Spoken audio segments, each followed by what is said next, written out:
One of the most important areas we can develop as future professionals is competence in accessing and sharing knowledge, says Connie Malamat, a renowned speaker and writer. I am Shrija Prasad from Team Vikasana R&I, Presidency University. We at Vikasana are strong advocates of being curious, learning, and sharing what we've discovered along the way. We are always committed to foster a learning experience that is based on fun, research and innovation, and relevant to the fast-paced technical world. Most of us want to get into the ever-booming IT sector with all its opportunities and wonders, but not all of us are gifted coders. So with the goal to explore the wild possibilities in the IT sector, we present to you our webinar, Careers Beyond Coding. Before we begin, I'd like to welcome our guests of honor, Dr. Ramesh Sir, Dean of Research and Innovation Center, Presidency University, and Dr. Sneha Prabha Ma'am, Director, Department of Student Welfare, Presidency University. For all our visions to bloom into such success, we need people who can guide us, lead us, and support us. Our pillars of support are Dr. Ramesh Sir and Dr. Sneha Prabha Ma'am. I request Dr. Ramesh Sir to say a few words before we begin. Okay, yeah. Very good morning, one and all. I hope you can hear me, right? Yes, sir, you're audible, sir. So very good morning, and I take this opportunity to welcome each one of you on behalf of the university, Presidency University. And so at the outset, I should really congratulate each one of the member of the team Vikasana for arranging a series of lectures.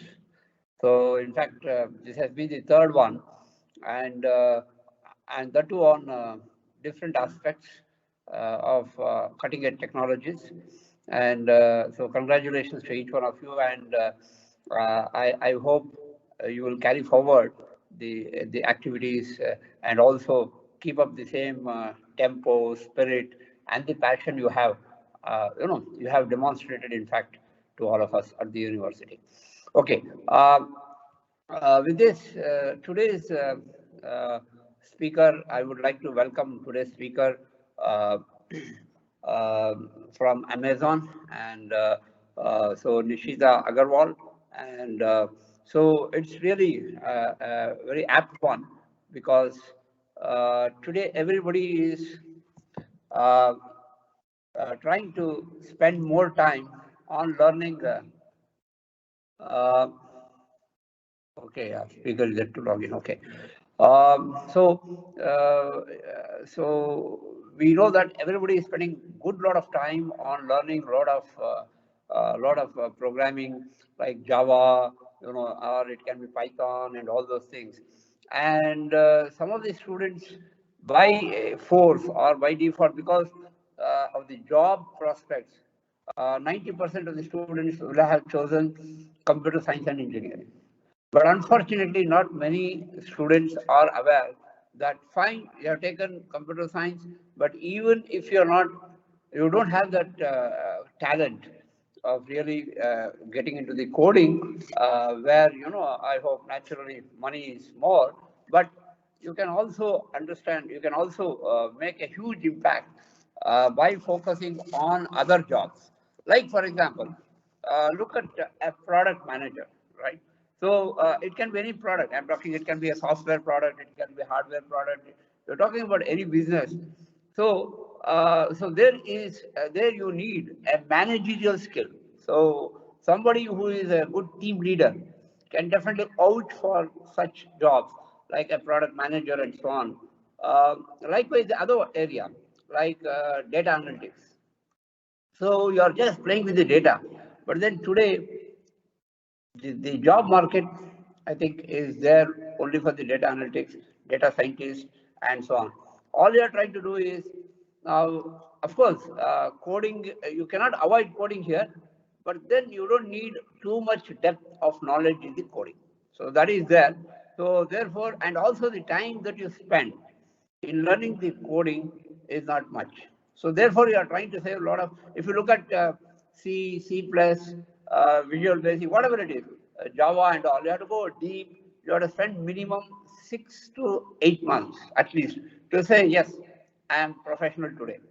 So therefore, this is one area where you can always look at getting into. And so the other one also I would like to highlight is about the what I should say error that's called debugging, right?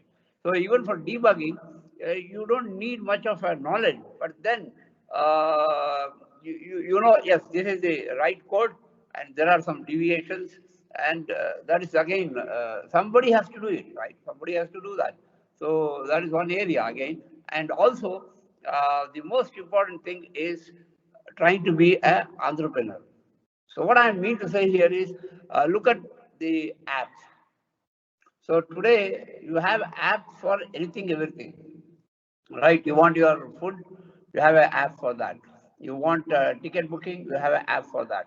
You have something in presidency, already our own students have developed an app, right, for their own convenience. So what I meant to say here is, this is another area where you can look at the possibility of developing some apps for specific applications. Okay, so thereby there is not much money involved. So when you look at a mechanical engineer, so he needs money because he needs to invest on a machinery. But whereas in your case, you don't need much. All you need is just computing facilities or Wi-Fi connections and so on, or networking. But when you look at projects, to be entrepreneur like from mechanical or any other, it needs a lot of money. So from your end, it doesn't need much.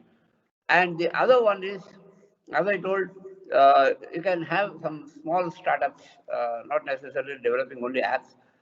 So it can be, like a consultancy, right? It can be in the area of architecture.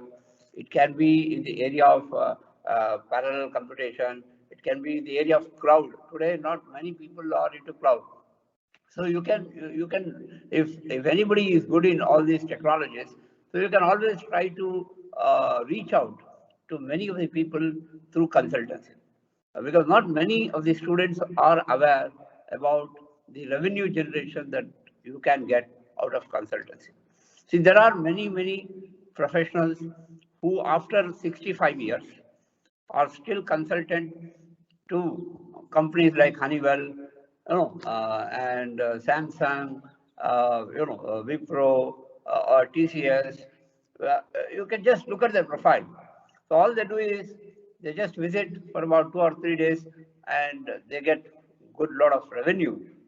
So that's again areas which most of you can really look at. If some of you are already faculty, or some of you have some good skill set in particular area where you can really leverage out of the talent you already have. Because if you just look at the companies, CEOs, the companies, they all started when they were all 18, 19, or I think even now some of them even started 7 years. He becomes a CEO, right? So therefore, this is one advantage for all of you. So you need not depend heavily only on coding. And more than me, today's speaker will definitely tell you more about the abundant opportunities that are available to all of you, excluding the coding opportunities. I once again welcome today's speaker, and and then wish each one of you a wonderful experience. I hope you will have a lot of takeaways from today's lecture, and so I think I once again thank the organizers for giving me this opportunity to interact with each one of you. And so once again, I wish this program a huge success. Thank you. Thank you, sir, for your words of motivation. Before we go ahead, I'd like to introduce Team Vikasana a little more. Team Vikasana is the official robotics team of Presidency University, working under the guidance of professors of the Research and Innovation Department. We are a team of tech enthusiastic students who conceptualize, build, and deliver top-notch robots, technologies, and AI machines to contribute to a better learning experience in the university. And we also represent the university as its official robotic team in technical conventions, conferences, and competitions that are hosted in collegiate and state levels in India and abroad. Recently, we qualified the first round of the national level Robocon 2021 with a perfect score among 60 other institutions in India and 3 other institutes in Karnataka. And we were the only team from Bengaluru to participate in this competition. We also hosted events like Let's Launch, a virtual rocket building competition in partnership with Team Vector, with over 30 plus teams participating. So to go ahead with the seminar, I'd now like to request Mr. Sunil Kumar sir, Assistant Professor of School of Engineering, to introduce our speaker for the day.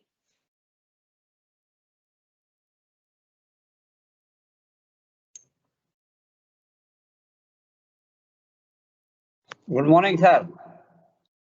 Good morning, good morning. You're not audible. Muted. Yeah. Am I audible now? Yeah. Good Okay. morning, Sunil. Good morning, sir. So I'm just checking whether Nitisha has joined it. Yeah, let me just ping her. Oh, she studied at PS, huh? Yes, sir, yes, sir. She was my student at PS. Yeah. Then I think I might have seen her. I think, yeah. She graduated, I think I'll tell you, around 2013, 14. Yeah, very much there. I left in 2016, I think. Okay. 2016. Yeah, just a second.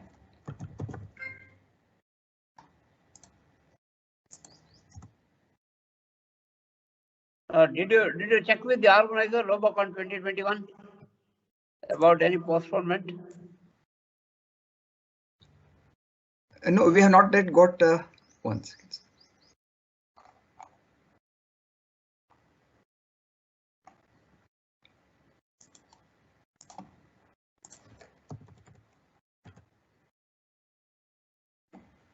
Yeah, she has not yet joined. Can send a text message. Yes, sir. I just dropped a message. Yeah. We'll just wait for a minute or two, then we'll start. Yes, sir. Yeah.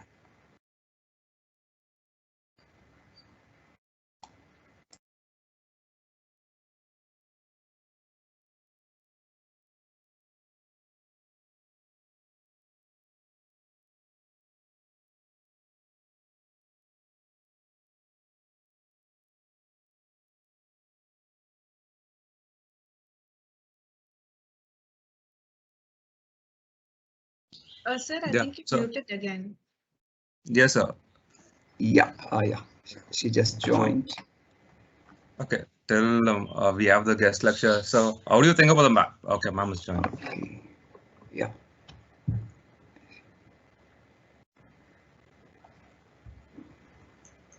Ma'am, I think you're muted. You'll have to unmute yourself. Wow. Okay. Can you guys hear me now? Yes. You're audible. No, I said if you guys were carrying on a previous conversation, I can just hide my video and come on later. No. It's on. We are actually waiting for you only now. I was about to introduce you. Great. Then I joined at the right time. Yes.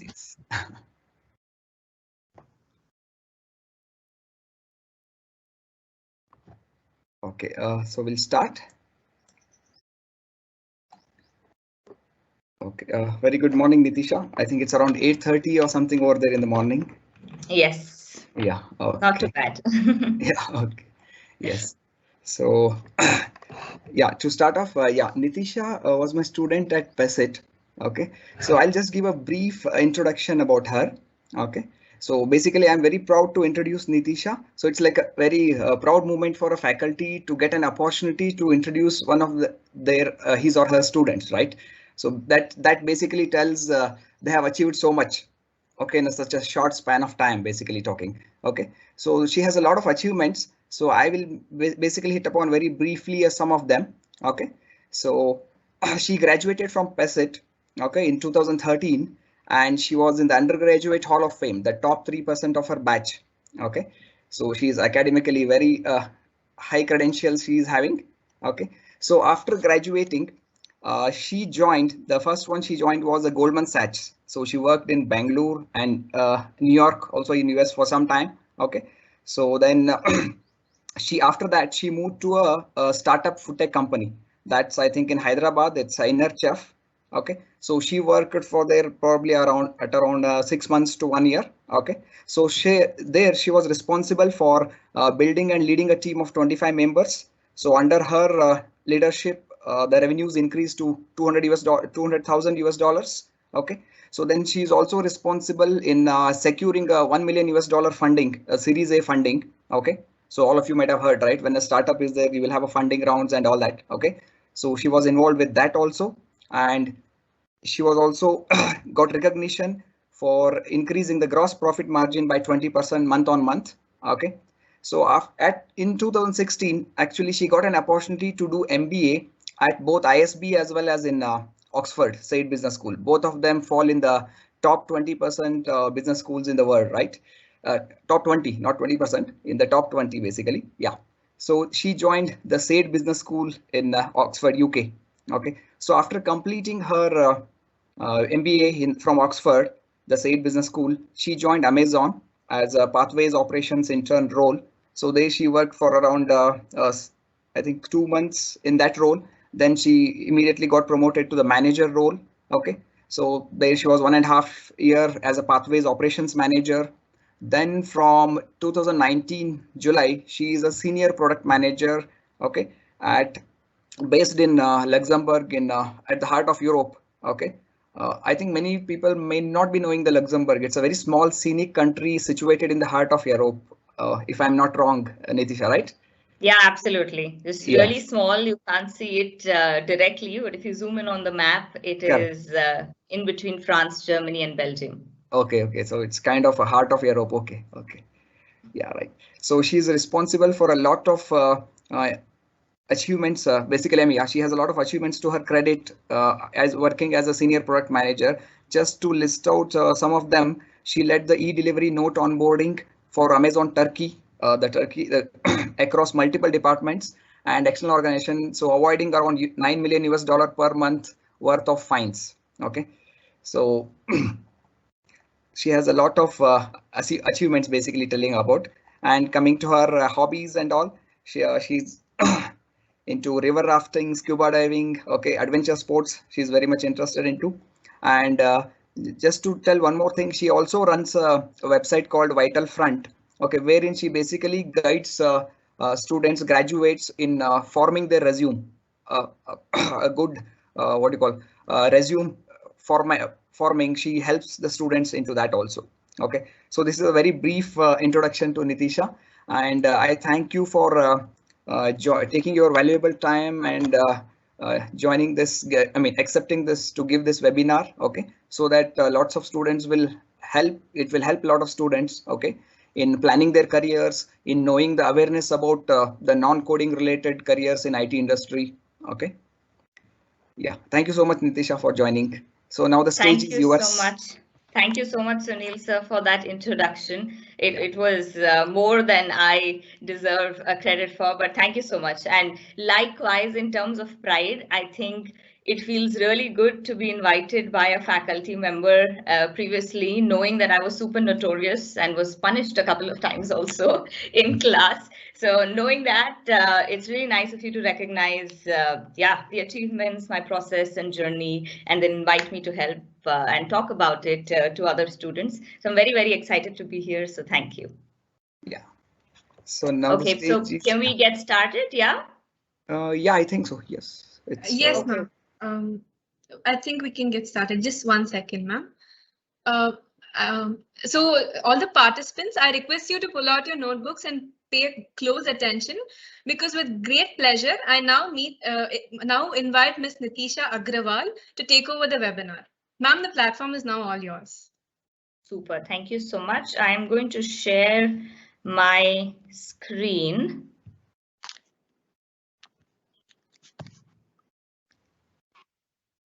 Can you see it now? Yeah. Yeah. So you're able to see it, right? Yeah. Okay, all right. So then let's get started, guys. Good afternoon, and super sorry for having this on a Saturday, but I really hope I can make this time worthwhile and you're able to take away something from it today. So what we're going to do, and actually maybe before I get started, right, just want to ensure that everybody is safe, healthy, and at home. If we were having this in person, I would have made this a more interactive session, but it seems like we're going to have a straight up monologue for the next 40 minutes or so. I understand that even for Q&A, you guys don't get to unmute yourselves, so it's going to be an extended monologue. But yes, the situations are such, and that's why I hope everybody's safe, staying at home and healthy. Okay, frankly, you guys must have seen I am not great at presentations, like the background and everything else probably tells you that. So what I'm going to tell you here today is a story, right? A story about what I did, my journey, and the questions and decision points that I had in my journey, and why I took those decisions. Right, I'm really hoping some of those are relatable to you guys, and you're able to take something away from that. I'll then kind of touch into the different options that are there outside of coding once you've completed your computer science engineering. Believe me, the world is your oyster. There are so many things out there, and I wish I knew this before. I think the opportunities, 7, 8 years back when I was graduating were not that many, or at least I was not well read about it. But now that I do, I'm very happy that I can provide some insights to you about them, and then you can really just pick off from there, read, and yeah, find something that you would like to do.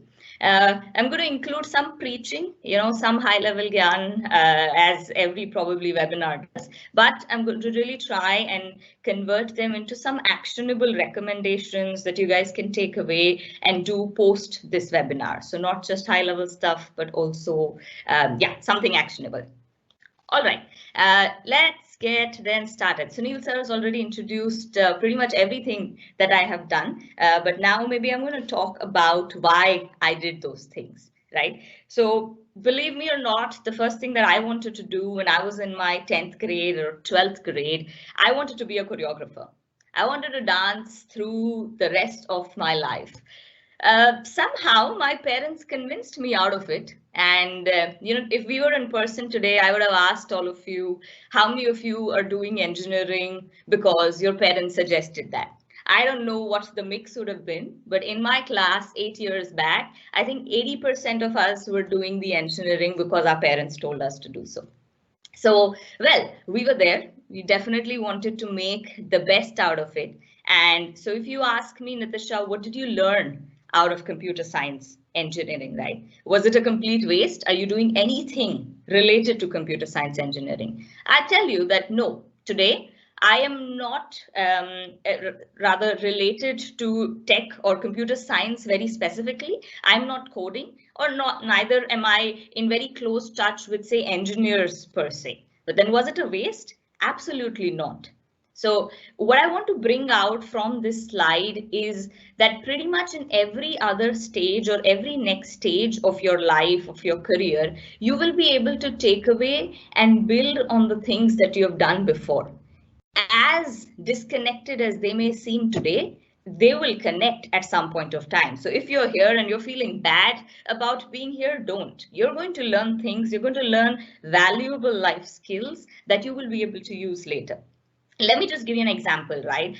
One of the things that I absolutely credit my computer science engineering for is the logical thinking that and the base that I built for that. So we had a lot of subjects like FAFL, algorithm writing, and others, which taught me how do I solve a problem.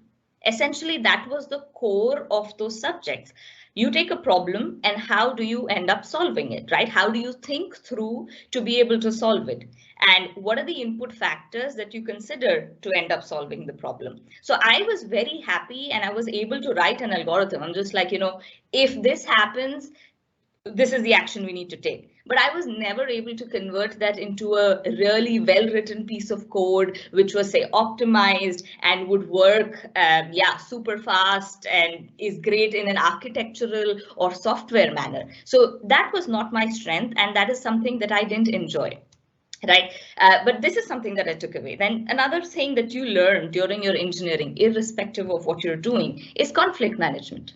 Right? When we are at 17, 18 through 21, I know this is not how you look at it, right? But you're organizing events. You are doing so many extracurricular activities at college. You essentially learn how to lead your friends, how to lead without a very big title per se, that you might be the organizer, but essentially you have to get the support of all your friends, of your colleagues, of your peers, of your professors in order to be able to run a successful event. Right? So you don't think about it at that time, but you're learning conflict management. You're learning how to say no. You're learning how to influence people. Right? So this is the other thing that I took away that I thought was very helpful for me in my later or my career immediately after college. So yes, those are the couple of things that computer science taught me, and I want to say it's not going to be a waste. You're going to learn something and stick on to it. That logic will come into play sometime later in your life. So next, what I knew I didn't want, at least outside as soon as I graduated, was a coding job. So I just told you guys I could write an algorithm. I couldn't code for nuts. So I very specifically applied only to jobs or companies that came for non-coding, right? For example, I think there were a handful, which was disappointing because I think I got like 25 rejections before I got into Goldman Sachs. That's not a happy state, rather, but I think it's necessary and it's okay. Right. So I had Deloitte, I think that came for risk analysis kind of roles. We had Goldman Sachs, which came for business analysis and project management roles. And I think there was another company, DE Shaw, which came for a non-tech or non-coding kind of role. So I'd applied to these three and was rejected by Deloitte and DE Shaw, but then got into Goldman Sachs. And I was very happy. And I want to also say I was partly lucky to be able to get into that kind of role. So what I did was project management and business analysis. And I will talk about it a little in detail in the next slide. Now, I knew that I wanted to do an MBA. Like, I think since the 10th grade, I wanted to take up commerce, I wanted to learn economics, and I wanted to go into the investment banking and math kind of world. But my parents thought that, Nitisha, you have the aptitude, so why don't you go into science? At that point of time, I don't think I knew how to reason well and to convince my parents that, listen, commerce is what I want to take. I went ahead with science. But this was still at the back of my mind, that, hey, I want to do finance maybe. And, MBA always seemed to be like the end goal. Like it was like, OK, I would get to learn all my management techniques, all the finance part that I wanted to. So let's do the MBA. Now, even in MBA, you have a couple of specializations that you can take, right? For example, you could take up finance, you could take up marketing, operations, HR. And I was in this phase where I had to decide what kind of MBA do I want to do? So because I always want to do finance, I said, you know what, let's give it a shot. And that's where I did a little research and found out that there is this course called the Chartered Financial Analyst. And a lot of people who get into the CA world, the chartered accountancy world, who get into the economics world, or even into the shares, bonds, structures kind of world, they definitely finish their CFA and move ahead into that world. So I said, why not? I try, and CFA has 3 levels, by the way. So the first level is essentially the basics of your finance world. It tells you everything that you might want to know about finance to then decide whether you want to continue in that space or not. So for example, it tells you everything about simple interest, compound interest, how the stock market works, why does it work that way, how are bonds calculated, how do companies finance themselves, right? What are your accounting statements? Essentially how a business is run and how those income and balance sheets are made. So I was super excited. I said, you know what, let me try. If I end up liking the whole thing through the process of learning and giving the exam, I will take up finance in the MBA. If not, then well, through the process of elimination, I'm going to eliminate the finance topic. So CFA level 1 is not easy, but it's not that hard also. So I think I was working for Goldman Sachs, studied on every weekend, I think 5 hours each. So about 10 hours on Saturday and Sunday, and over a 6-month period, learned, gave the exam and cleared it. But at the end, I realized that, well, I don't think finance is that much my cup of tea. I really enjoyed the learning process. I'm happy I have more knowledge, but it didn't really get me super excited. You know, I'm like, what's the problem I'm going to solve with it? I was not able to come up with an answer. So I said, you know what? Okay, we're going to eliminate this finance piece. And I was still thinking, hey, what do I do in my MBA? So I was looking out for roles in startups, right? I feel like when I was working at Goldman Sachs, I didn't really experience failure. It's such a huge company, and I think they really protect you and cushion you, and you don't really get to experience what would have happened if you took a wrong decision, right?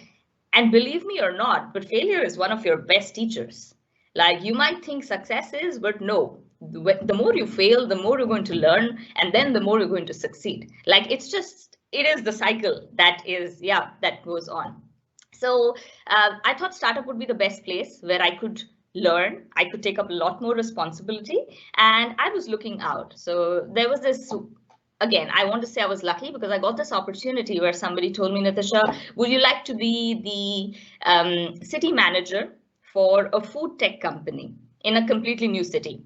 And bear in mind, I had about 7 months to start my MBA, and I got this offer. So my parents were like, oh my God, like, why would you want to move to a new city where you don't know anybody and you want to start something completely new and you want to take a pay cut? For them, this idea didn't make any sense at all. But when I got the offer, I was super excited. I said, this is my place to learn. This is my place to start something from scratch. This is my place to learn and fail. Yeah. So I took it up anyway and went to the city, Hyderabad. I was the only person from that company when I landed there. I had to do everything, right from marketing to operations to finance to hiring to firing. Yes, I had to do everything. I had no idea of any of this, by the way, when I was working at Goldman Sachs. But those 7 months of intense experience, I think it was the reason why my MBA was super valuable.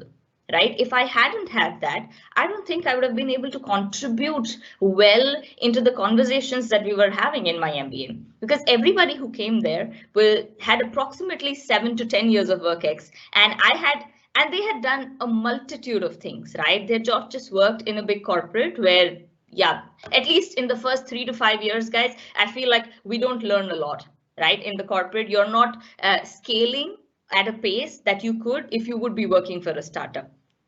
And it was difficult. I had no idea, how do I hire someone, right? What are the questions I should ask when I'm hiring someone? How do I decide when to fire someone?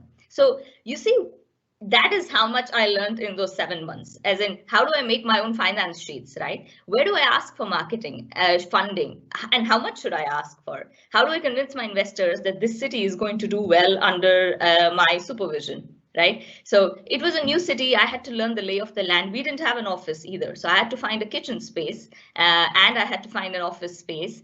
So at the end of the day, I want to say that it was an extremely valuable experience. I can only thank my managers who thought of giving me this opportunity and thinking I would be able to do it. And yes, till today, some of my best or most favorite failure stories are from failure and learning stories are from the startup. Yes, okay. But the thing also that came out of that was that I realized I really liked operations, right? Because I was taking care of multiple verticals, I realized that I loved operations. It was fun. it was people oriented, which I really like doing. I love talking to people. I love motivating them and kind of trying to reach a common goal. And that is where I was like, you know what, I want to do operations and strategy in my MBA, because I would like to keep a people oriented and focused role, while also thinking of the long term to see where you would want to drive a business to. So that those are the let's say majors that I took in my MBA, and those are the subjects I took to specialize in strategy and operations. Now that we finished the MBA, I got into operations, into Amazon. So I was very happy about that. I mean, it's the biggest company today in e-commerce, helping people get products at their whims and fancies whenever they want. So yes, I love the cause of Amazon. I am, because apart from e-commerce, it's doing multiple other things too. And I was excited. Went into Amazon, went into operations, spent a year and a half there, and we actually launched a fulfillment center. So you can think of fulfillment center as a warehouse, right, where all of your products are kept. So, and I actually joined in Germany. So I had to learn a totally new language, which was German. It's one of the, it's a very hard language to learn, by the way, very different from English, but surprisingly, its verbal constructs are actually similar to Hindi. So if you know Hindi, it is easier to catch on to German than if you know English. Learned German in a matter of like 3 to 4 months, and then went into the warehouse, and I had to speak with everybody in German. So I had like 200 people in front of me, and I had to motivate them in German. And you can imagine, after doing the MBA, I was like, man, I need to know everything. I need to know most of the stuff now. Come on, how can I not know something? So I was so conscious and scared of making mistakes, making grammatical mistakes, or just saying something that could be interpreted in a wrong way because, you know, the colloquial language is different. But I ended up shedding those inhibitions because I didn't have an option, right? At the end of the day, we were measured against our goals, and whether I was scared or not, I had to motivate my employees. I had to work with them in order to get the job done.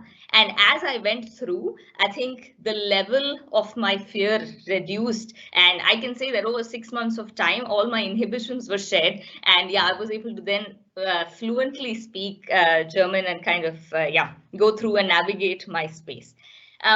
Sorry, that was a slight detour, but I was talking about operations, and I said that I worked there for a year and a half, and I realized that while I liked operations because it was super close to the implementation side, right? Like I know that I didn't want to do consulting because it's a very high level view, right? As in, you recommend a strategy or a solution to a company, but you never know whether that got implemented or not. And I'm somehow somebody who likes to see that whatever I've said or suggested has been implemented, and I'd like to know whether that succeeded or that failed, and then learn from it and move on.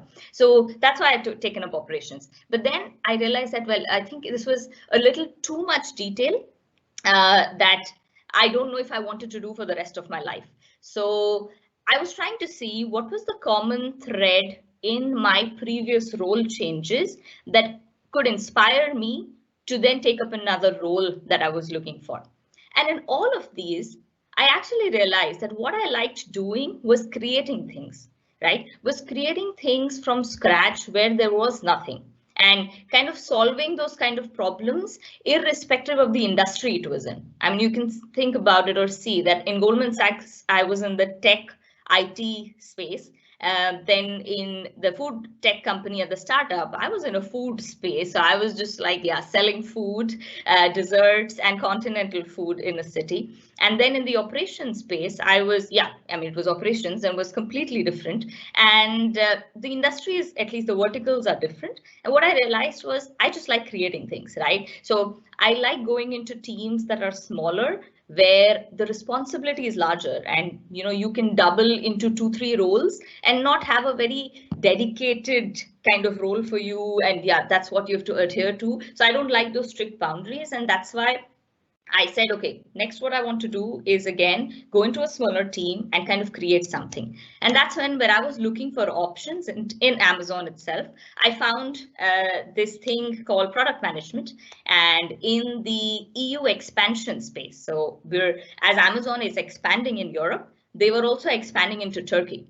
And while they were expanding into Turkey, they were hiring for people and they wanted them to basically understand the Turkish customers and to create products related to Turkish customers, do innovation on their behalf. So you must have seen Amazon India also grow, right? In the last 6-7 years, there's a huge team of product managers and engineers and others who are sitting out of India and providing new features to you. So, I mean, if you've used Amazon 6 years back and today, you will see that there are a lot of new features. There are more payment methods. There are new ways you can add your item to your basket. So all of this is something that product managers are thinking of. They're like, okay, how can we make it easier for customers to access the things that they want? You might not have found, I don't know, maybe masks 2 years back in abundance on Amazon, but now you do. Right? So we're essentially modifying the selection, helping with the pricing and the delivery at the end. So this is what, essentially product managers do. And that's what I took up because it was a small team and I got to create something from scratch again. So that was the thread that was binding all of my decisions. And if there is one thing that you, take away from this, don't be scared to experiment, right? Like people will tell you, you need to have A, B, C to get to this career. And, you need to do something before to prove that you are able to do it in the same space. For example, say finance, then you want to stick to finance. If you start in operations, you want to stick to operations. No. Why? We change, we evolve, you will evolve, your interests will evolve. As you read more, you will know more. And then you might want to try and experiment things. So I just want to say, be open to experimentation, but also in your mind, be able to link it. Because at the end of the day, you're going to be in an interview and your interviewer is going to ask you, hey, I see you've done investment banking before. Why do you want to do operations now? You need to have an answer for it. That's all. And if you're able to convince your interviewer about that, it's absolutely okay, right? So I think what is important is the why. Why do you want to move to the next role? Why do you want to do something? As long as the why is clear in your head, you will be able to convince pretty much anybody of what you're doing. Now, let's move quickly into how you can take those career decisions, right? I especially find questions very introspective and very helpful in order to make decisions. Like the right kind of questions get you the right kind of answers, right? So you need to be able to ask those right questions to facilitate you through your career's lifespan. Now, the first one, of course, is, right, what is your goal? What do you want out of your career? Some people want money, some people want fame, some people want to solve problems, some people want to create something new like me, or some people just want to analyze, find patterns. So you need to know what do you want out of your career. And believe me, you cannot plan for the next 60 years or 50 years today. It's not going to work. You're setting yourself up for failure. So don't do that. Start with the next 1 to 2 years, because when you set small goals and you're able to achieve them, that kind of motivates you to set your goals for the next 6 months, for the next 1 year. And there is a lot in your control, but there is also a lot that's not in your control, and which is something that's also proven by the last 1 or 2 years, right? I mean, we all must have had so many different plans that are kind of not on their path at this point of time.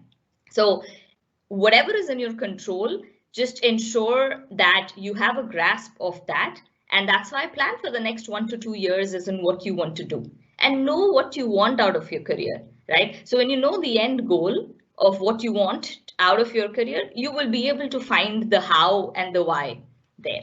Next process is principle of elimination. Just as I was talking previously, right? Sometimes you're like, wow, I really don't know what to do. There are these 5 or 6 options that I'm interested in, but I don't know.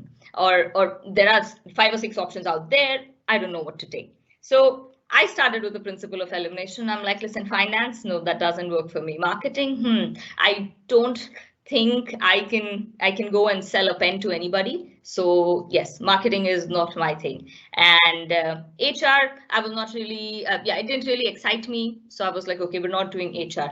We were left with strategy. We were left with operations. And then I did some things also in order to realize that I would like them.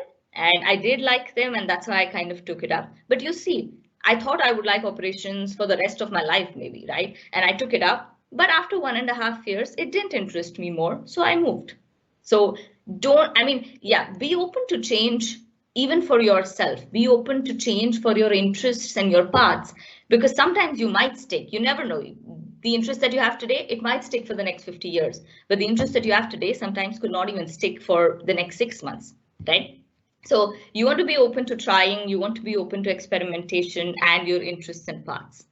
Okay, the next few questions that you could ask is, do you want to learn more about this space, right? If you're, for example, considering the tech industry post your graduation, then ask yourself, is this a space that you want to learn more about, right? Do you want to contribute in the future to this space? And in the tech industry, you could have like multiple, verticals, which I'm going to touch in again in like 5 or 10 minutes. But these are the couple of questions you could ask yourself. Also, what would you do if you were not afraid, right? I feel like today, we're all so afraid of failing. We're all so afraid of a million things, mostly made up in our head, believe me, that we don't try stuff.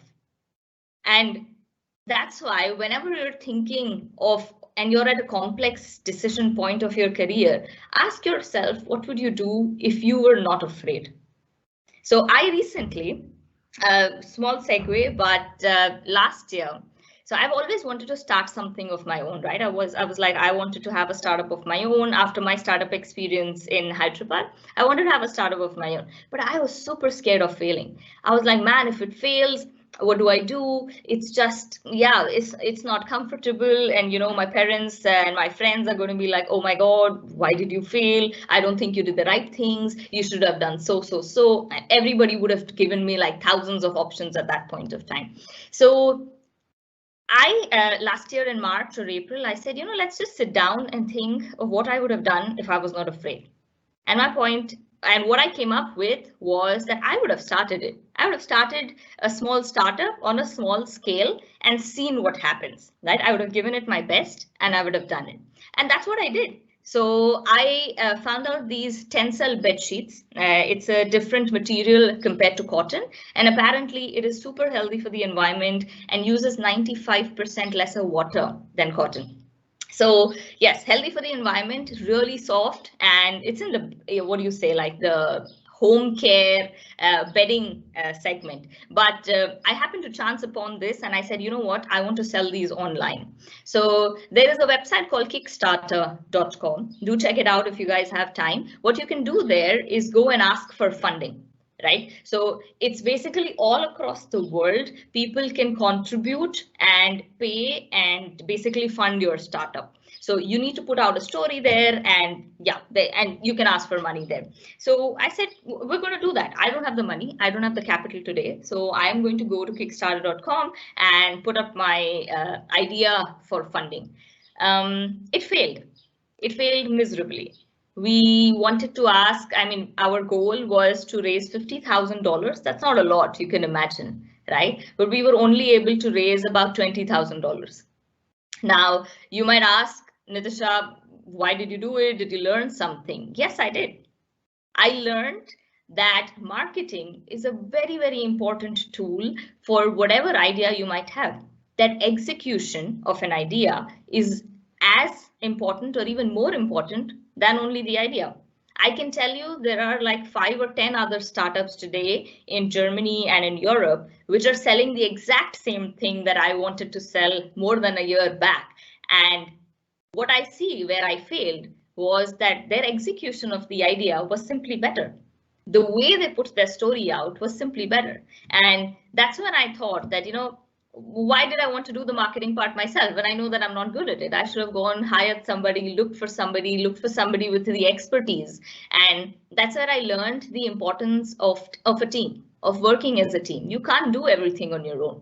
Like I was great at the idea. I could have done the execution well too, but I was not great at the story building and at the marketing aspect of it, and understanding what the consumers might have wanted to see and what would they have liked. You know, simple things like the color palette of the page. Like I'm not good at that. You can see the background of this. It's like brown. I suck at it. And it is something I didn't take into consideration. I learned a lot of things. And post that is when, as Sunil sir also mentioned, I started another website where I wanted to harness more of my strengths, which were, I've learned a lot about psychology in the past few years because I was interested, taken up courses, and I'm also on the hiring panel for Amazon. And that kind of really interested me in seeing, hey, how do people write their resumes, right? How do people write their CVs? How do people behave in interviews? And I wanted to coach the younger generation, or the people who are currently in their engineering graduation, so that it is a one-time learning. I feel that if you know, you can then build on it for the rest of your life. So yeah, that is what I then started, and it is a lot more successful than the previous failed startup. So yes, if you were not afraid, you would have done something, and ask yourself and just do that. Okay, 3 more questions, and I'll circulate this slide, but I find this super helpful, especially maybe not now, right after college, right after graduation, but when you're moving roles later in your future, right? You're thinking, hey, what should I do next? These 3 questions are a short way of at least introspecting and understanding what you might want. So these 3 I've picked up from this book called Quiet by Susan Cain. She essentially, in the book is about introverts. It's about how introverts function and what does it essentially mean to be an introvert, because I think everybody has a very false understanding of what an introvert is, and it has a negative connotation associated to it, but sorry, there is none. And it's a great book to understand how the world works around the whole introvert extrovert aspect. But going to the 3 questions. So what did you love to do as a child? Right? And while the answer may be simple, for example, dance, but what you want to find is the impulse under that answer. For example, if you take dance, was it the getting dressed up that you really liked about it? Or was it the actual act of dancing that you really liked? Or was it the applause at the end of the dance that you really liked? Or was it just performing in front of a huge audience that that inspired you? Right? So you want to ask this question and find the underlying impulse that motivated you to to love that activity. The second thing is, what activities do you take up or volunteer in your free time? Right? We're all leading a super busy life, and you will, when you start working, you're also going to be very occupied. You're going to have more things that you can do or complete compared to the number of hours in a day. But despite that, you will end up volunteering for some things. For example, in Amazon, apart from the work that I have, I always ended up volunteering for interviews. I loved taking interviews, loved understanding the people, meeting them, knowing their story, and then, yes, onboarding them onto Amazon, evaluating and seeing if they were a fit. So I really liked doing that. And that's when I realized that this is something, the coaching part, the meeting people part is something I would like to do, which was also a trigger for me to start Vital Front. And the third thing is, who or what do you envy, right? Jealousy is a very powerful emotion. And if it is harnessed properly and correctly, it can be super helpful. So we're not jealous of people who are doing things we don't care about, right? But we're jealous of people who are doing the things we wished we could do, who have the things we wished we could have. And be very mindful and aware of that, because when you are, you will understand that, oh, okay, the reason I'm jealous is maybe because I want to do something similar. So I know I'm a little jealous of like people who had startups and people who are doing everything on their own. They have a team and they're helping other people, they're coaching other people. And that's why I'm like, man, I wish I was doing that. And yes, that was another trigger for me to start Vital Front. But yeah, these 3 questions, super helpful. We'll circulate that around. Don't look at it today, tomorrow, 3-4 years down the line. I can tell you that they will be helpful. Okay. All right, now let's move on to kind of the core of our whole presentation, which is the different kind of roles that you can do. So you don't want to do coding? Absolutely no problem. Let's go ahead and see what else we can do. And this is a small list, guys. I will talk a little through each of them, but really your world is your oyster. You can just learn, pick up from these and kind of read more about the different careers and yes, and then kind of decide.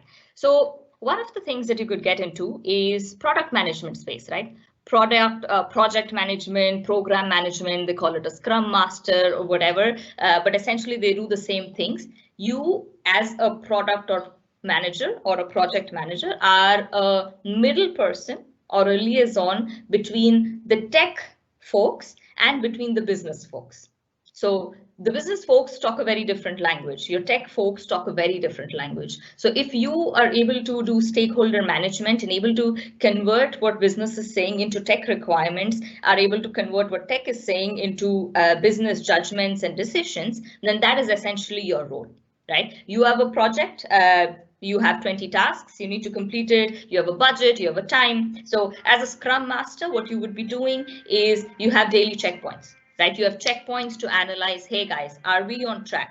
Are we able to do what we're doing? And if not, what are the decisions we need to take? Do we need more resources? Do we need more money? So this part is a lot of people management.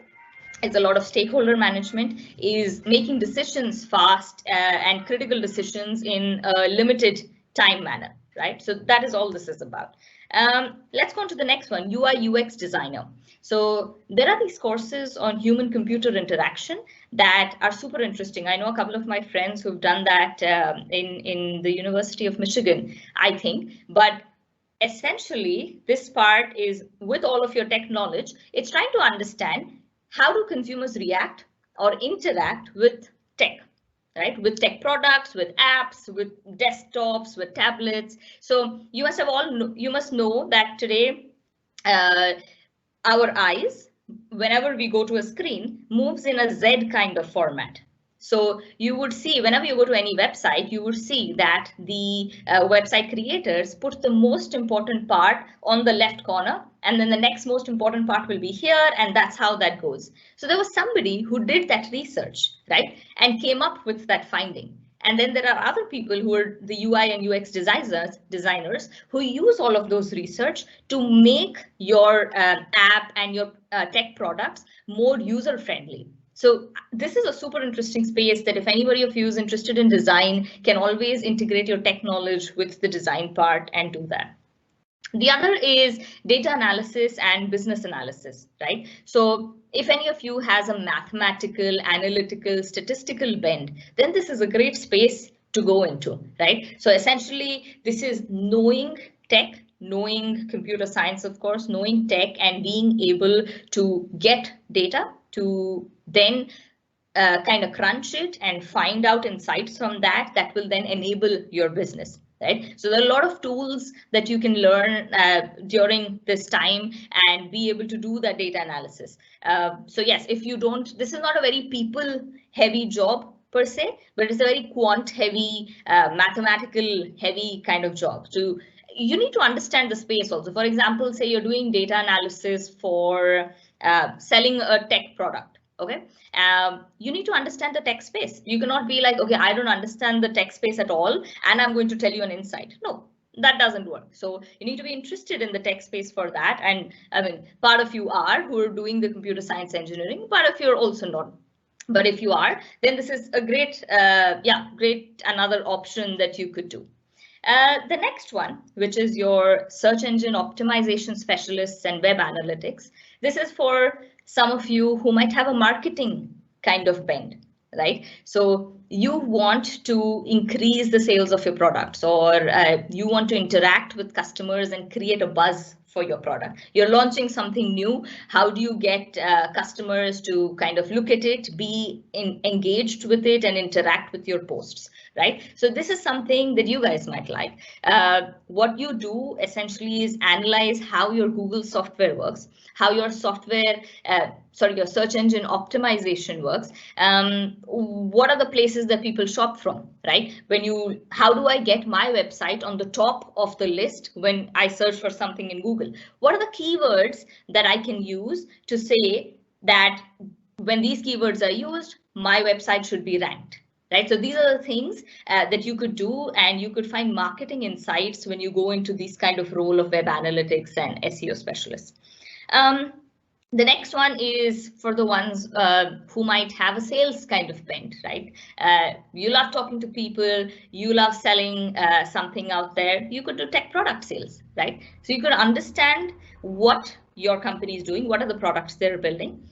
Then you go out and you kind of find the people who need those products, right? What is the problem that that product is solving, and who are the people who have those kind of problems? Right? And then you go and pitch your product to them, and you do demos and you show them, hey, this is the kind of product and this is why it's going to be helpful. Why don't you buy? So you do, again, a lot of people management. You have a lot of negotiations that you're doing there. You also have a slide of business development bent that you might need there.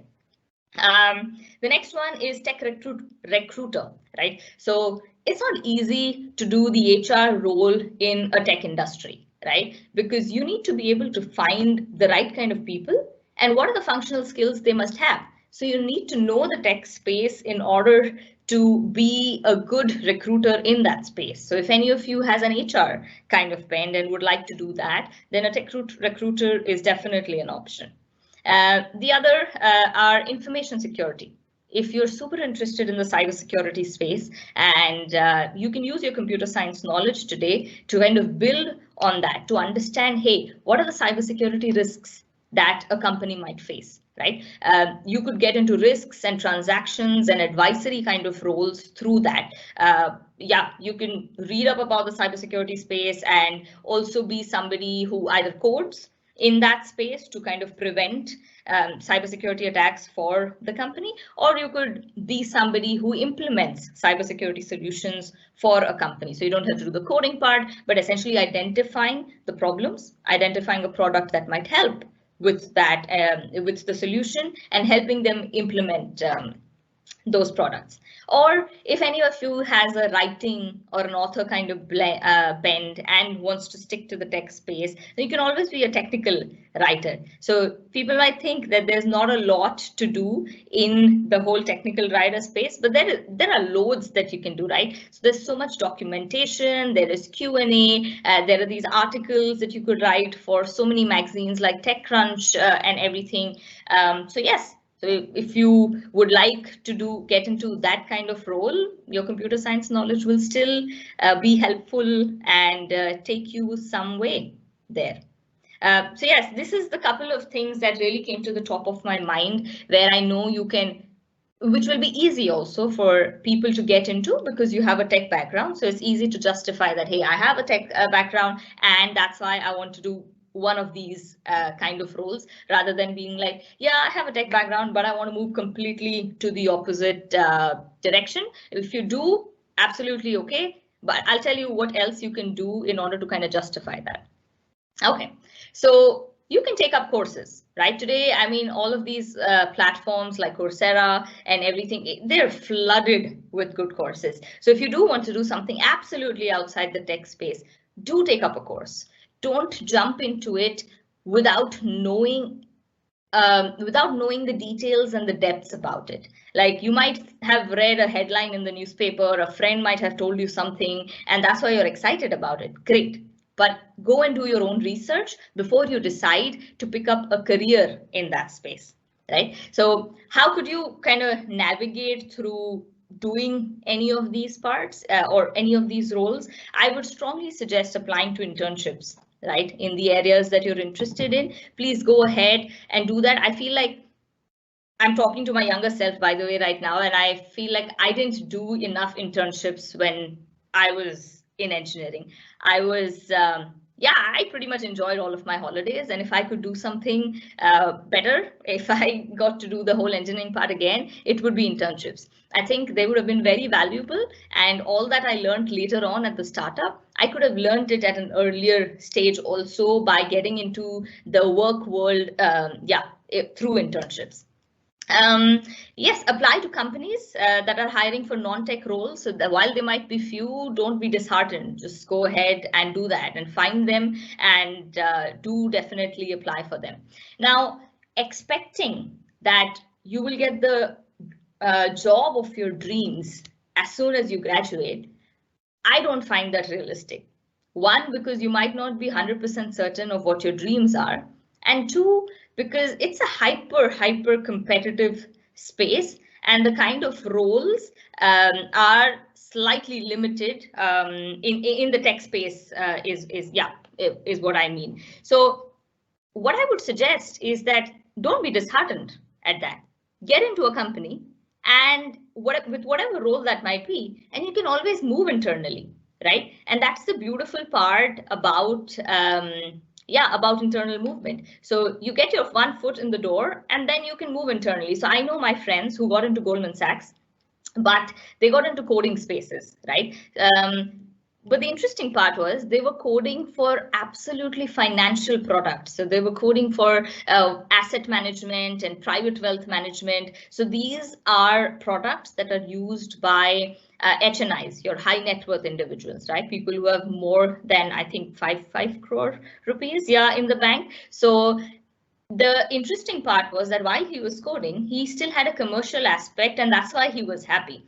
But as soon as 1 year, 1.5 years got over, he was able to move internally into the asset management part completely, leave out the coding, and was there then in the whole commercial aspect that he was looking for. So don't feel bad if you have to do the coding part for some time. That's absolutely okay. You've learned it.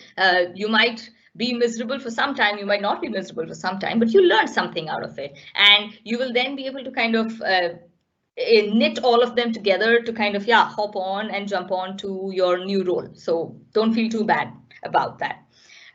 Join a startup, right? If you want absolutely a lot of responsibility right from the get-go, post-graduation, join a startup. Don't be worried about, I mean, I know it might work for some, it might not work for some, but if money is not what you're chasing initially, then please join a startup, because I can tell you it's where you will learn the most. Read. I think one thing that I did very less when I was in my engineering days is reading. Right? I don't think I read a lot, and that is why I tell this to every person who's like 17, 15 to 20, read. This is where you get all your knowledge from, right? And read scientific articles, read basically ones that are backed by data. Read opinions that are different to yours to get a perspective, right? But read about the businesses that you're interested in, because that's where you realize that, oh, this is the one role I thought existed in this business, but then you will see that there are thousands more that you could get into, right? There are so many opportunities out there, and your parents will be able to tell you some, your friends will be able to tell you some, your faculty will be able to tell you some, but if you read, you will be able to know so much more, and you will be able to help your friends and probably everybody around you. So read as much as you can about the different business trends there. One last thing that I want to probably add here is that don't jump into your master's without knowing what you would want to do. Right? I see a lot of people who go into masters saying that, you know what, I don't know what I want to do, so maybe I'm going to study for a while. Guys, you're wasting another 2 years of your life and money, and not knowing whether you really wanted to do that master's or not. So I would really recommend getting real life experience. And while this might be slightly controversial or against different schools of thought, people are like, you know what, you should finish your education, then get into the workspace. I always say that when you get into the workspace, you realize how different it is from your theoretical studies. You realize what practical information means and how you can apply what you've done before to the practical space. And that's where the ideas come from. That's where you realize, you know what, this is interesting. You'll have friends working in 10 different departments, right? They'll be working in 10 different spaces. When you meet them, you share ideas, you understand, okay, this is happening in the HR world, this is happening in the finance world. And then you realize maybe that is something I might be interested in. You kind of connect the dots to be like, okay, this is an idea that I want to investigate. Maybe I start a startup there, or this is something that I want to study and then contribute to that space. So I go and do my master's there. But yeah, that is just a recommendation. I'm closing to the end. Sorry, this kind of ran over a little bit. But one thing I wanted to kind of drive again is that action beats inaction. I can't stress on how important this is. If you're thinking about things, act on them. Try, experiment, fail, but that is the only time you will definitely know that it will work or not. Otherwise, 10 years down the line, you'd be thinking, hey, if I had tried that, I don't know what would have happened. It might have worked, it might have not have worked. But if you took an action at that point of time, you did try it, you will learn something valuable from it that you can take forward. So act on what you're thinking, and yeah, it will not get you anywhere that you will regret. It might be in the short term, but in the long term, when you look back, it's something that you're going to be able to build on. Okay, I told you guys that I wish I had read more in my engineering days, and that is why I wanted to suggest a couple of books for you guys to read that would help you in your general life and also in the career decisions that you're taking. Quickly run through them. So the first one is The Leader Without a Title by Robin Sharma. So I think this is something that a book that changed my life was this one. And the reason was that I think I was so, it's also because of the upbringing, that I always thought titles mattered, right? It is the position that you're in that demands or commands that authority. Then when I read this book, and also I see it in some places be true, you don't have to have a title to lead somebody. You don't have to have a title to lead a group. You need to have a vision. You need to have a purpose. And with that, you need to have compassion, empathy for the people that you're leading, a problem you're solving. And I would strongly recommend for you guys to read this to understand how you can influence people without a position or a title per se. The second one, Delivering Happiness by Tony C. So this is the story of Zappos. Right? Zappos is a company in the US, which is now owned by Amazon, and they were the first shoe company. So essentially it was an e-commerce platform for shoes, and that's how they started. And this guy is mad inspiring. So he talks about how he was working for Oracle, didn't want to work there for a big company, wanted to start a startup, did that. And as soon as he did that, he realized it's not that exciting. Everybody thinks, oh my God, it's super fancy, let's do this. But he very clearly shows what the struggles are, how his thought process went about, what was exciting about it, what was not exciting about it. So I feel like this is a book that very barely and truthfully lays out how a business can be built, and what are the feelings that a person could go through when you leave a big company, join a startup, when you leave a startup, join a big company. I feel like startups are glorified today, but the truth behind that, the struggle behind that is not really told. And yes, this book kind of delivers that very, very well. The third one, Never Eat Alone by Keith Ferrazzi. So this essentially talks about how, again, you can connect with people, right? You must have heard in the corporate world or in the business world, networking is very important. Everybody's going to tell you networking is very important. It is important, but there are ways that you can do it better, especially for someone who's an introvert. So I don't say I'm an extrovert. I am probably more on the introvert side. And for me, this book was kind of game changer to understand how to do small talk. This guy talks about small talk in a beautiful way. Like, we all think of small talk is like, negative, at least it has a negative connotation. But this guy glorifies small talk, tells you how to do it, and makes you comfortable at the same time. So yes, definitely would suggest reading it. Will help you later on. Fourth book, Rich Dad, Poor Dad by Robert Kiyosaki. This is about finance, and this is about personal finances. right? So I feel like I started taking care of my personal finances very later on in life at like 28, 29. But guys, this is a super and highly recommended book for just understanding what personal finance means, why is it important, and how you can get started earlier.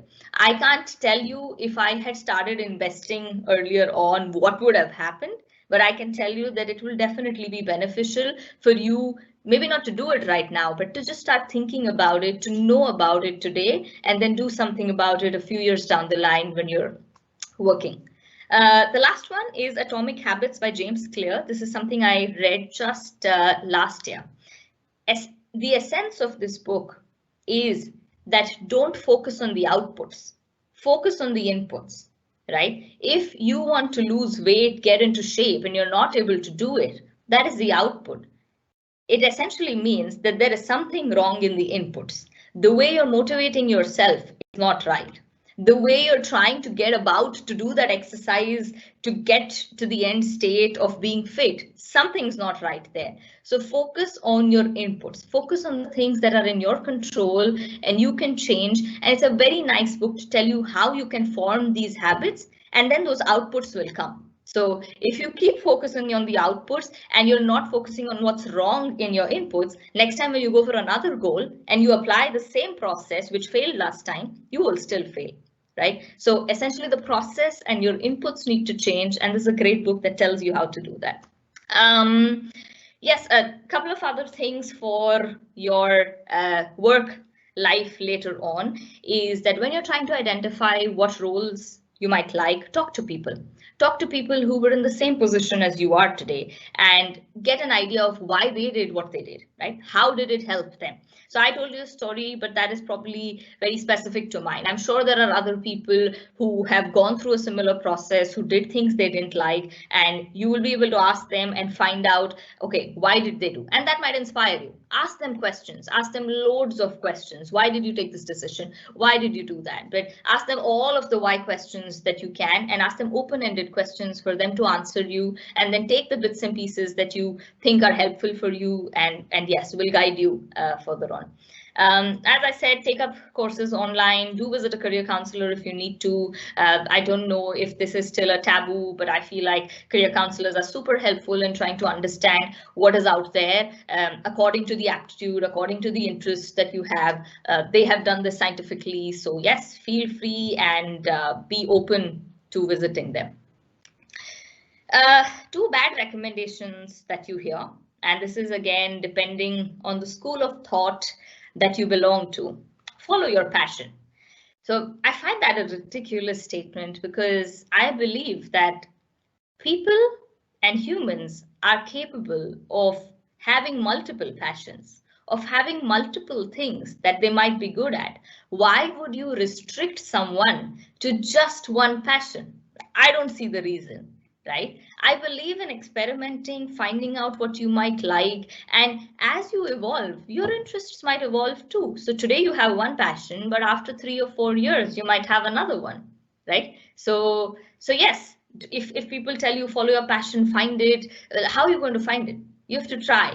You have to try to do things. You have to put your hard work into something to then be better at it, and yeah, for it to become something that you can make money out of. So don't be stuck on finding your passion, but be stuck on finding something that you like to do and something that you're good at, and put in that hard work to be good at that. And it might not be one thing, it might be multiple things. So feel free to explore and experiment.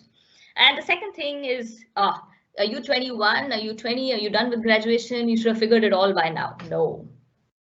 If you ask anybody today and they tell you they have figured it all, irrespective of the age they're in, they're lying. Nobody knows exactly what they want to do for the rest of their life. Nobody has it all figured out. You might have bits and pieces figured out, which is good. And that's why start with small goals, start with small time frames, and move ahead from there. So don't worry about people telling you you should have had it all figured out by now. I don't have it all figured out by now. But yeah, I'm learning on my way. I am using that to be like, okay, what might I want to do next? And moving ahead. So yes. And now after all of this that I've said, if you forget everything And there is only one thing that you take away from this session today. It would be this: ever tried, ever failed, no matter, try again, feel better. I feel like failure is not given the right importance in our society, and we look at it in a negative way. That's the way you learn. I mean, there is no alternative, unfortunately, but that's the way you learn. Be open to failing.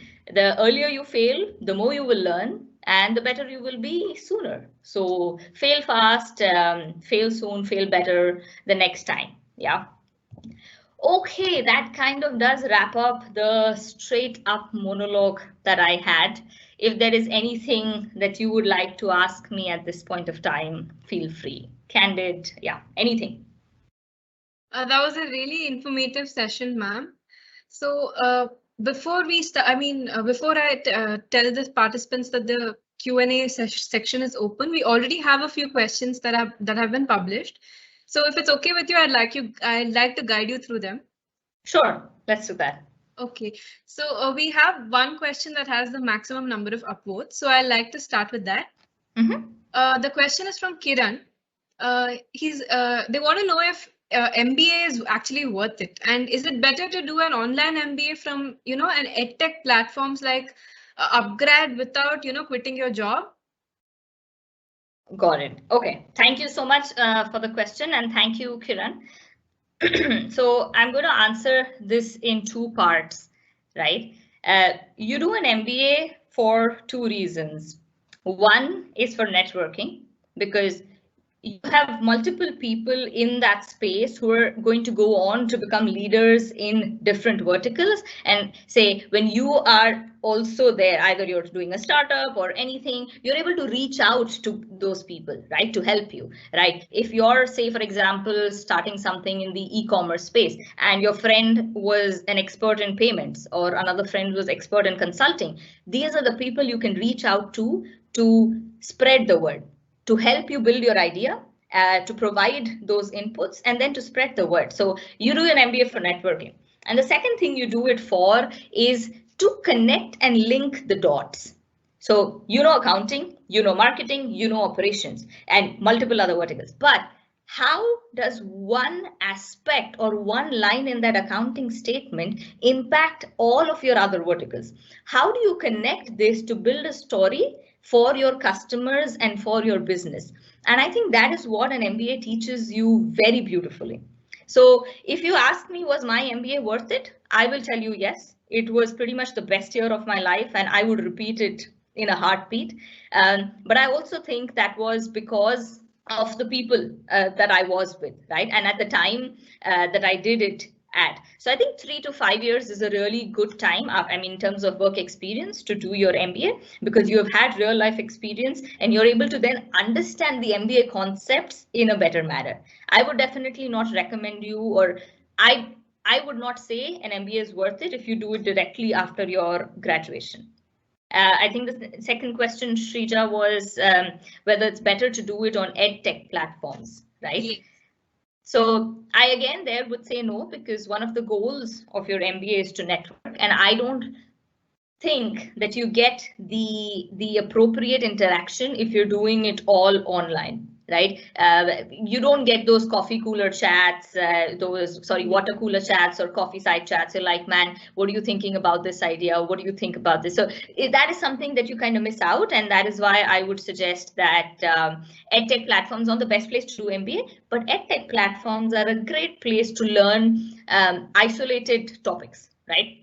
You want to learn more about AI, you want to learn more about machine learning. These are great places, because I think your universities have good courses, they dive deep. It takes about 6 to 8 months to learn a good course in a good manner. So definitely would recommend that, but yeah, not an MBA on an edtech platform. Yes, ma'am. The next question is, it's posted anonymously. So this person is a data science student, and they'd like to know what the demand as a data scientist is, what the demand from Amazon would be as a data scientist, or other big companies for in a span of 3 to 5 years from now. Okay, so thank you again for that question, even though it was anonymous. That's a very interesting question, and I want to say that I'm forgetting the statistic, but Amazon hires data scientists in bulk, even today.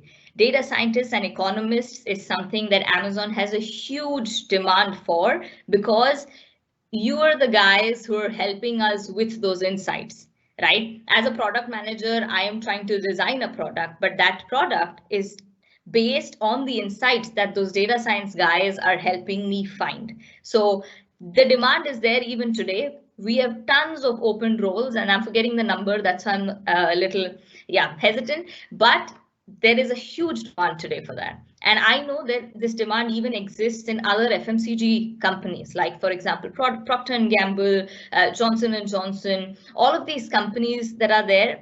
Data science is something that they need. So if that's what you're doing, I don't think you need to have any problem in terms of the opportunities out there. You will find tons. Yes, ma'am. The next question would be from Inder. And the question is, how competitive are design jobs in companies such as Google, Instagram, and other such big companies? And how can one improve to be eligible for such companies? Okay. Hey, hi, Inder. Thank you so much for your question.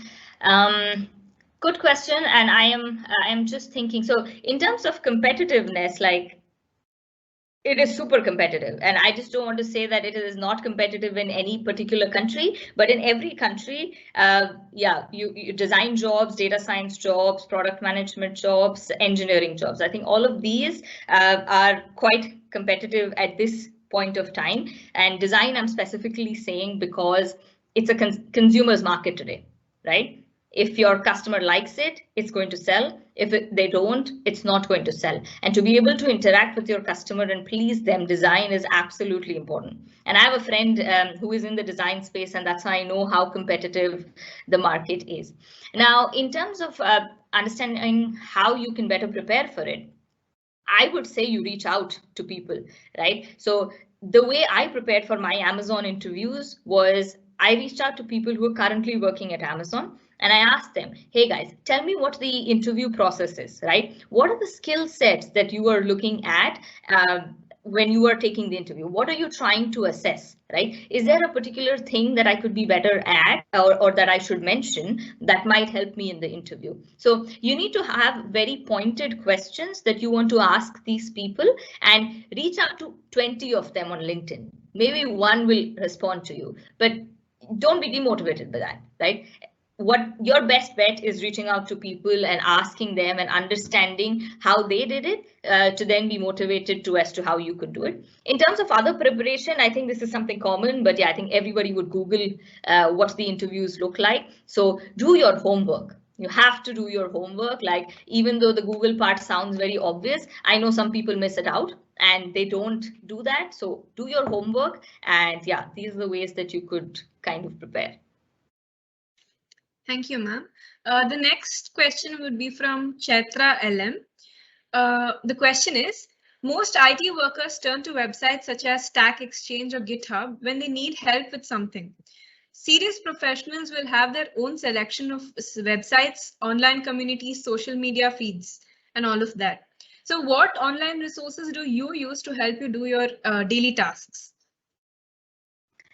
Thank you, Chaitra, for that question. I'm going to have a very disappointing answer for you here because I don't particularly use any tech platforms because I'm not related to that. At least I'm not working in that space. I remember when I was in Goldman Sachs, I think I used Stack Exchange a lot, but I don't know if that is outdated now and you guys are using other platforms already. So yes, in terms of tech platforms, I am sorry, not the best person to give you a good answer there. Thank you, ma'am. So we'll address a question from Jatin, which has got 12 upvotes. So he says that he's currently working on a startup, which is an integral part of the gaming industry. So and it is in the ideation stage, which has almost zero competitors in the Indian market. So the hurdle that he is facing would be that his parents are not very liberal towards his approach for a startup in the beginning of his career. So how do you think that he could tackle this situation? Okay. Hey, hi, Jatin. I feel you. So with you completely there. Okay. So this is interesting. And I want to say you want to balance two things out here, right? As in your parents' expectations versus what you want to do. And if the startup is something that you don't want to get into immediately after your graduation because you want to put your parents' expectations on a higher pedestal at this point of time, then you should be able to find a job or a role that allows you to work on your startup at the side, right? So I see it in two ways. Either you can continue doing your startup, or actually three ways. So either you continue doing your startup, don't work for anything else, or work for some big company, leave your startup completely. Or the third option is work for a company while working for your startup also. Now, the third option is what I would choose if you're not able to convince your parents at all about what you want to do, why you want to do it, right? So the first thing I would suggest is have a talk with them and try and understand first, plain and simple, what is their concern. Because until and unless you know what their concern is, you will not be able to address it, right? So you want to address it very pointedly with the concerns that they have. Now, once you have tackled that, you can see which of these options that I just listed would kind of fit.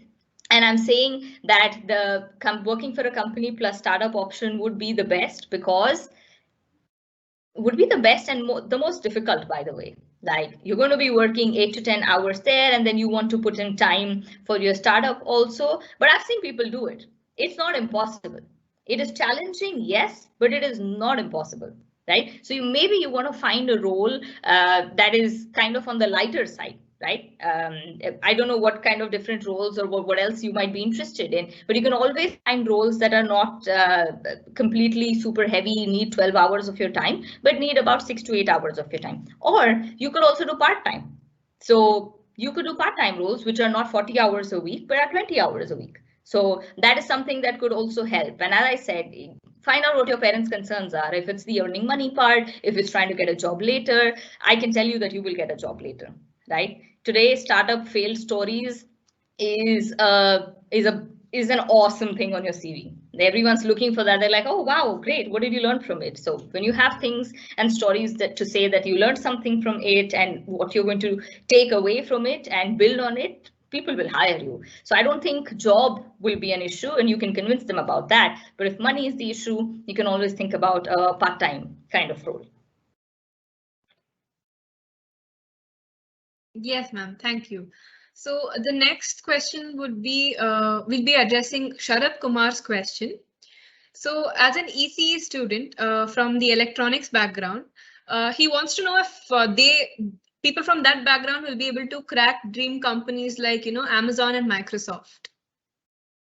Okay. Hey, hi, Sharad. This is something that I think most of our engineering colleagues and peers had a concern. They were like, oh, CS students are going to get all those offers and ECE students are not going to be able to. But that was not actually true.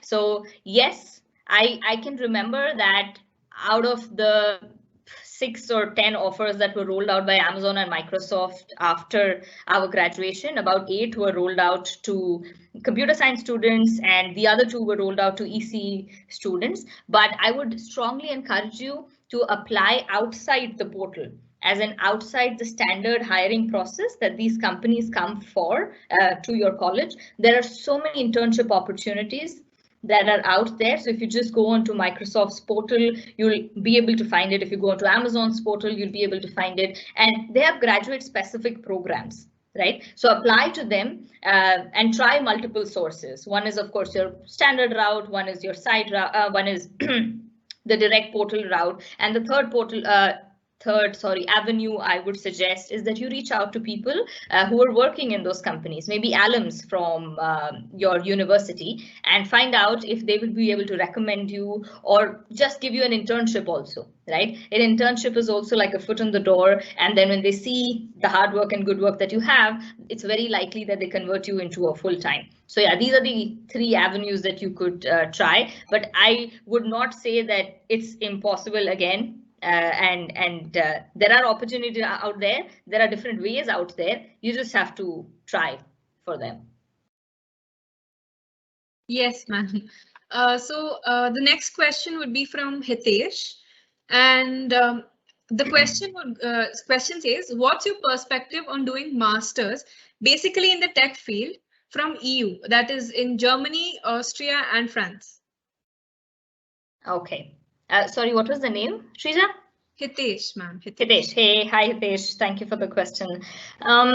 So again, great question. And I know a couple of my friends who've done their masters in EU. So Germany, I want to say, is a great option because your masters are pretty much free in that way. I mean, education is free, so you don't really have to pay for it here. So it's a great inexpensive education. But I want to also say that it is good if you're doing your masters in, say, the mechanical space or the electronics or electrical space, because that is what Germany is known for, right? I think even in the finance space, I know a couple of people who've done masters which have been good, so that is also okay. But if you come here to do, I don't know, computer science or fashion or HR, I wouldn't really suggest that, right? Because Germany is not known for these things. So EU is a great place to do your masters because what it gives you is the freedom to then move around all across EU, right? You get one visa and you can work in multiple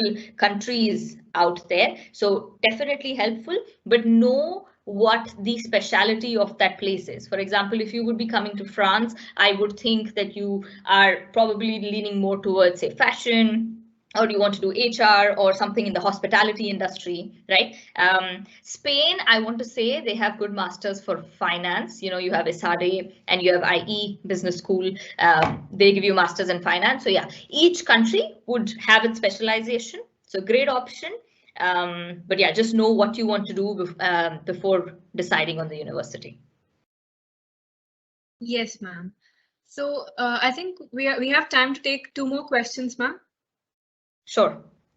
Okay, so this question is from Varun, and the question goes, for commerce students, how do you get into companies like Goldman Sachs and Amazon, especially during this pandemic situation?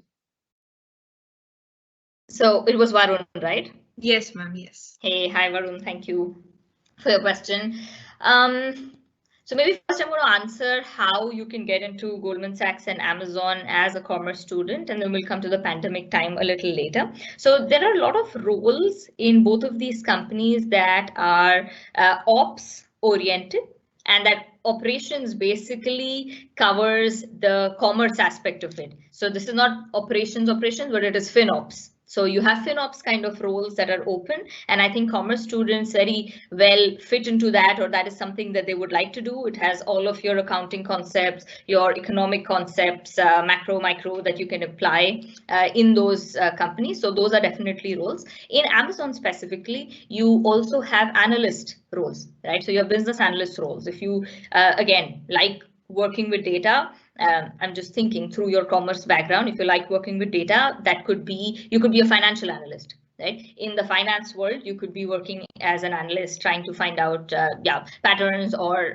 creating reports, automating the current KPIs that they're seeing, suggesting what other key performance indicators they could use for their business. So these are definitely roles that you could apply for. In the pandemic times, man, Varun, I want to say it's challenging for everybody.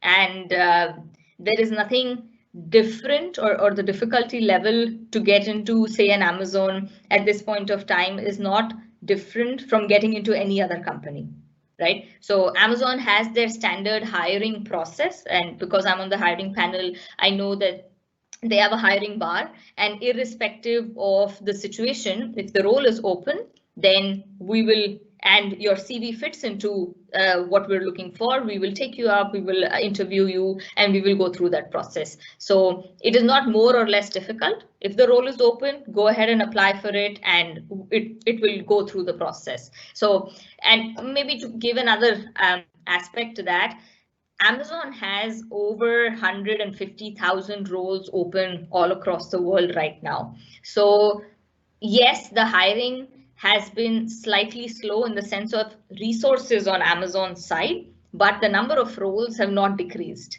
right? So as long as people are applying, we're absolutely happy to interview them and take them on. We have not reduced the open roles because of the pandemic. Yes, ma'am. So I think we'll be taking one last question, and this was posted anonymously. So the question is, how much CFA is helpful or rather essential for an MBA doing specialization in finance? Okay. Hey, hi, anonymous person. Thank you for your question. And okay, so I'm just trying to think the best way to put it. I want to say CFA is not essential for you to do your MBA in finance. But if you're going to enter the MBA with zero finance information, then you're going to have a super hard time, right? So accounting and tax and I think corporate finance, these are three subjects that are mandatory for everybody in the MBA. It is not optional, or it is not only for people doing the finance MBA, it's mandatory for everyone. So what the CFA level 1 helped me in was to clear these subjects with absolute ease. So, I mean, I did a 1-year MBA, right? So my first term had all of these three subjects. And in 3 months, you can imagine I'm trying to network, I'm trying to socialize, I'm trying to have like a party kind of life. I'm trying to study, and I'm trying to learn something I've never learned in my life.